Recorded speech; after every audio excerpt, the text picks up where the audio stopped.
určité informácie, neviem, či ma poznáte, ja som študoval v Moskve, ja som študent v Moskve v GIKu a môj šéfom bol Roman Karmen, ktorý robil ten najväčší projekt dokumentárnych filmov s Bartom Lancastrom o druhej svetovej vojne. Čiže ja mám trošku nejaké informácie, aj som postretával nejakých ľudí a Evtušenka, generálov a také. Takže mne sa zdá, viete, že niekedy takéto veľmi skrátené a také silacké reakcie skôr poškodzujú. Ja by som bol nerad, lebo...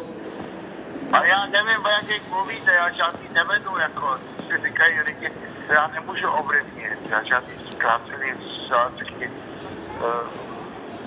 výroky nemám. To byste musel najít v nějakém tisku něco ode mě, ale to těžko najdete. No, ja som vám chcel povedať takú históriu, ako napríklad, ako mal ten režisér, ktorý odnesol tie zábery z 68. roku do Hollywoodu a čo tam robil. Ja som sa bol pýtať za Jánom Bernardom, tak on to ani nepoprel.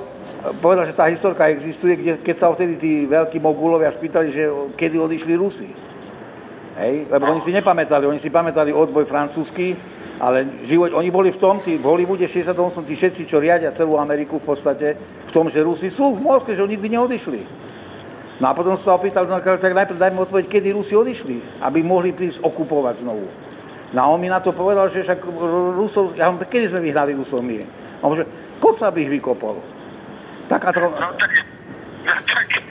víte, že ja nemôžu ovlivniť, když niekto řekne takúhle vietu. No viem, ale aj taká základná otázka je, že viete, s tým 68.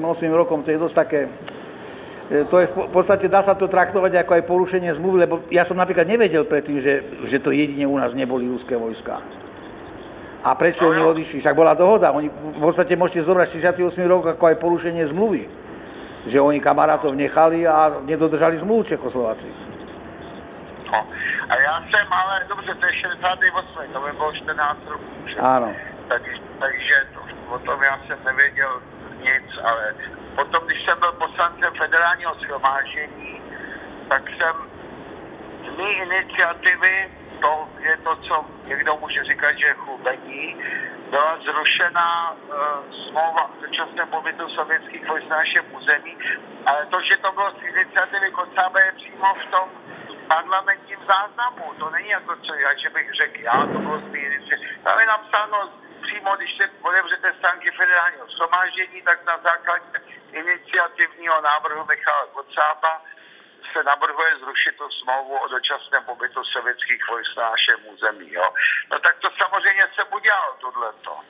Ja viem, ale to není žádný chlubení, to je jenom konstatování reality. Jo. No práve preto by som to nechcel takto cez telefón robiť, lebo ide o to, že ja takisto som s pánom Vajsom rozprával o Dubčekovi, napríklad vy ste boli svedkovia, ja som bol tedy v Bratislave, ja som nevedel, v akom stave duševnom je Dubček. A používal sa Dubček ako symbol. A mne potom ľudia zistia, že Dubček vlastne nebol v stave to robiť ani. No a teraz sa dotýkajú idolov a ikon a takéto veci. Mne tu proste ľudia podali svedectvo, že Dubček bol mentálne neschopný toho robiť.